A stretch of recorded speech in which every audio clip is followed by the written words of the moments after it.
Good afternoon, everyone. I'm Phil Overly, and I'm in great spirits right now. Yes, I was diagnosed with the coronavirus.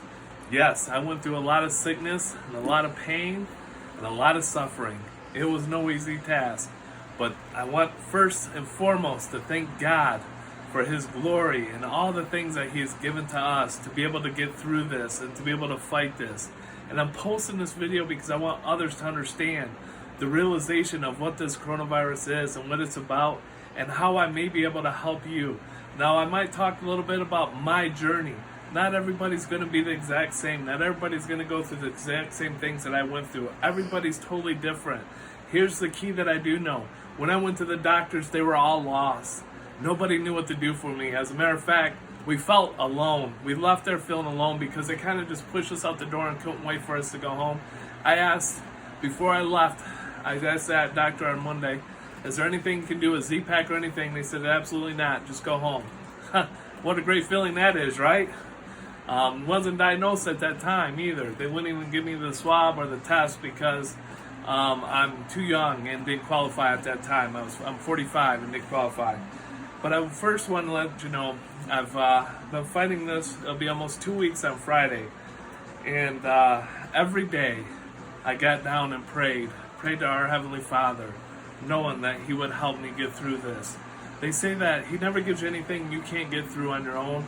And the truth is, you get a lot more than you can get on your own. The problem is you need to call out to Him and ask for His guidance and His help to get you through this. That's how you survive this. That's a huge help that God has done for us. I would like to thank all my friends, families, the neighbors that have shown great love and support in helping us, bringing us dinners, bringing us Clorox wipes and cleaning supplies to be able to help my wife as she takes such great, wonderful care of me, to be able to keep her healthy, to get through all of this sickness. That is such a tough part, and the love and support that we've shown from friends, family, and our neighbors has just been awesome. As we go through this, we're still going to need that love and support, because now, of course, my wife and my kids being to this are going to be quarantined too, so to the house, right? So that ain't no fun for anyone. But anyway, so I'm going to try and get back on track here. I wrote out a couple things. Got a little ADD, so I'll go up and down or go over some things. But so you guys know I'm doing better. I'm doing actually fantastic. I'm very grateful for everything that I have, and I'm very grateful that God has blessed me with all that we have, and all the friends and family and the neighbors and the loving support of my wife to be able to help me get through this.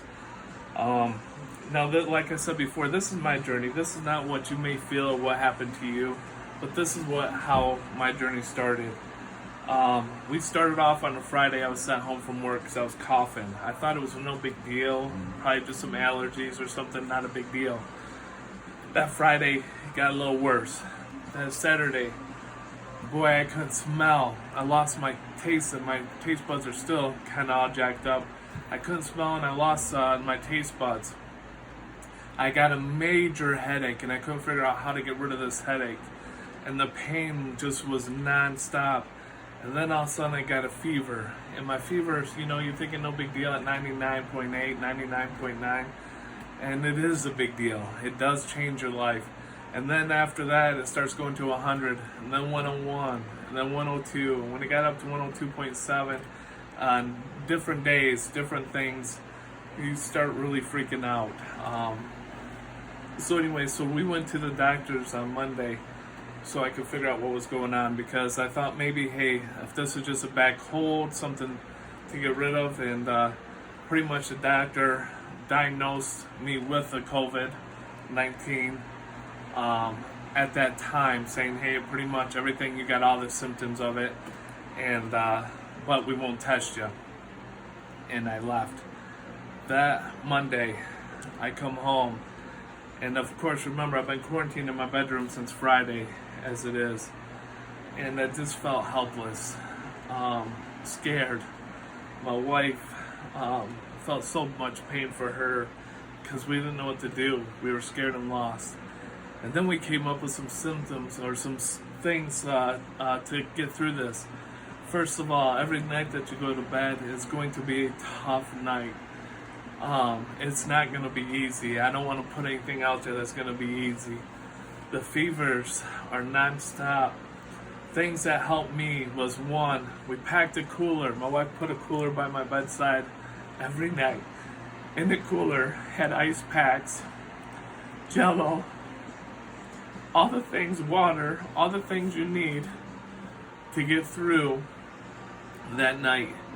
The pain is so unbearable that I literally had to put bags of ice under my armpits, on my forehead, wet washcloths all over my body and all over my joints to get through the night. You think it's like you would think your skin was on fire, like major sunburns, and you can't do anything about it.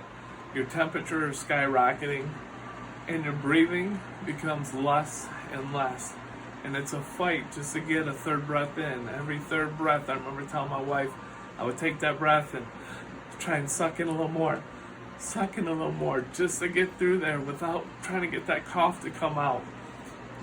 And it was very difficult. So packing a cooler, having waters, having ice, having Jello, having things like that on the side just to help get through this, because your stomach gets nauseated, you want to get sick to your stomach.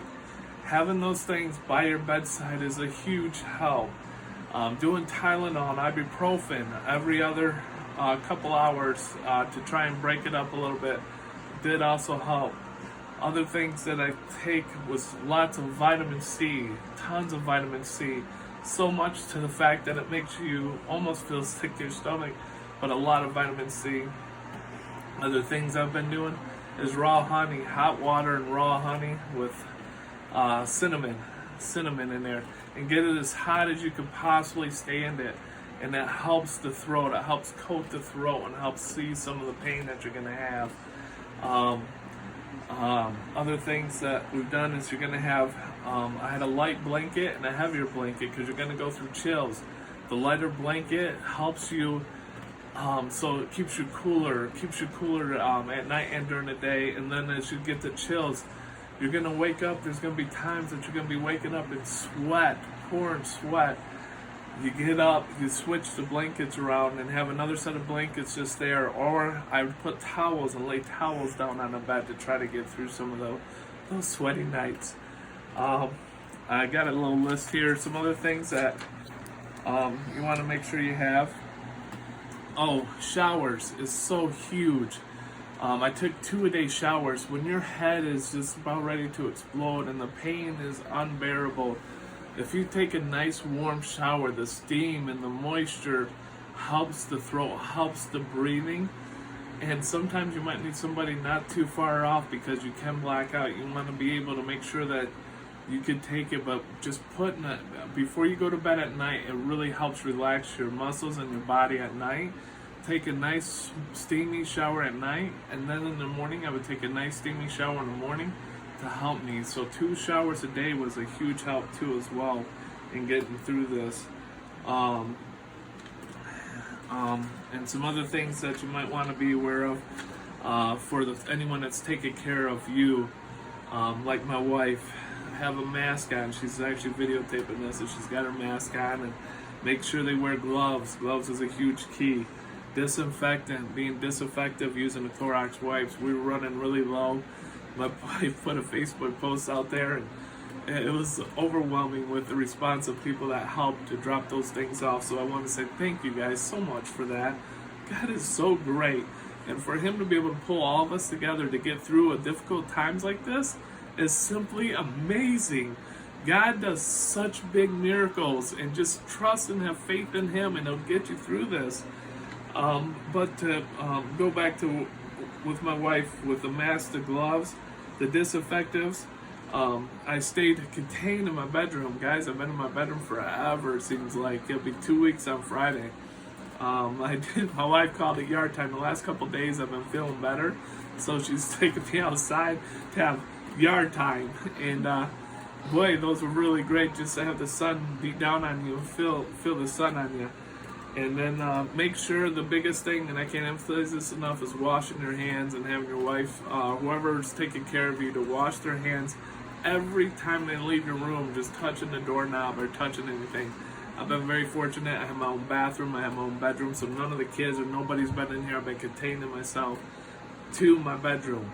Now, I don't know if an animal could catch it or not, but I will tell you my dog got pretty sick the other day, so it's a very strong possibility that an animal can get this. She was puking a lot in one night, and it's more than she's ever done, so be cautious even with the animals too as you go out there. But before I leave and before this message goes out, I personally want anyone to inbox me or message me if you have this coronavirus and you don't know what to do and you don't know where to go or to seek help. If you just let me know where you're at in the stage, I might be able just to give you some pointers. I'm no doctor, I can't heal anything, I can't do anything other than give you pointers, and most of all, give you prayer and pray for you to help you get through wherever it is that you're at right now in the struggle. And remember, it does end. It does come to an end, and we do get better. We just got to be strong enough and have the faith, knowing that we'll get through it. I forget where I was at now. So with that being said, I wanted to say one thing that, really means a lot. And Jesus and Easter's coming up, right? And they say the government says it's going to be the worst week that we'll have with this virus. And think about the worst week Jesus had on earth, right? What that week must have been like or felt for him. And Jesus asked Peter, he says, "Come, I'm giving you the chance to change your life." Think about that. Could you imagine if Jesus said that to you? Hey, come, I'm going to give you the chance to change your life, is what he said to Peter. Peter, he says, "Come with me." Peter was very undetermined, and why? Why do I need to go with you? I'm fine here. I don't need to come with you. He says, "I will make you fisher of men." What do you mean by that? I'll make you fisher of men. And then Peter also asks, what are we going to do? And he says, we are going to change the world. Could you imagine if somebody said that to you? We're going to change the world. It's just something I want you to take in and know that this is God's time. This is our time to turn to Him. Read more scripture, get into the music, and just tell God how much you love Him, and let Him know how much you appreciate every breath you take. Because with this disease, with this sickness, it is about every breath that you take. All right? That being said, I love all of you. Thank you for all the support that you've shown to me and my family. It is so much appreciated, and it just warms my heart. Thank you.